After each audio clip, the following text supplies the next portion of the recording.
புசு புசுன்னு ஃபுல்கா ரொட்டி எப்படி செய்யலாம் பார்க்கலாம் வாங்க. Hi viewers, welcome to my channel சங்ஸ்டா விலாக்ஸ்.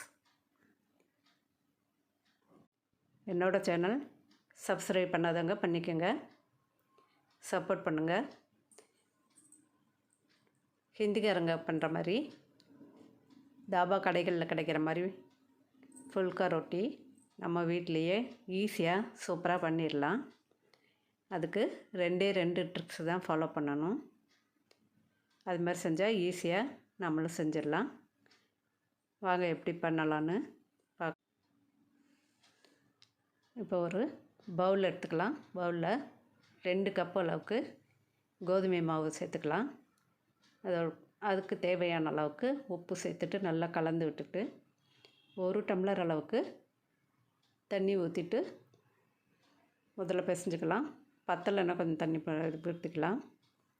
ரொம்ப டைட்டாகவும் இல்லாமல் ரொம்ப லூஸாகவும் இல்லாமல் பிசைஞ்சிட்டு மூடி வச்சிடணும். நல்லா பிசைகிறதெல்லாம் இருக்கு மாவு.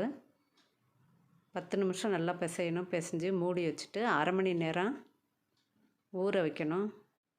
அரை மணி நேரம் ஊறின பிறகு மாவு எடுத்து மறுபடியும் ஒரு தரம் பிசைஞ்சிட்டு சின்ன சின்ன உருண்டைகளாக பூரி செய்கிற அளவுக்கு எடுத்துகிட்டு அந்த அளவுக்கு செஞ்சால் போதும். ரொம்ப திக்காகவும் இல்லாமல் தின்னாகவும் இல்லாமல் ஒரே ஈவனாக தேய்க்கணும். தேய்ச்சிட்டு அடுப்பில் ஒரு தோசைக்கல் போட்டுட்டு நல்லா கல் காயணும். காஞ்ச பிறகு ஒரு 5 செகண்ட்ஸு சப்பாத்தியை போட்டு 5 செகண்ட்ஸு கழித்து திருப்பி போடணும். சின்ன சின்ன பபுள்ஸ் வரும்போது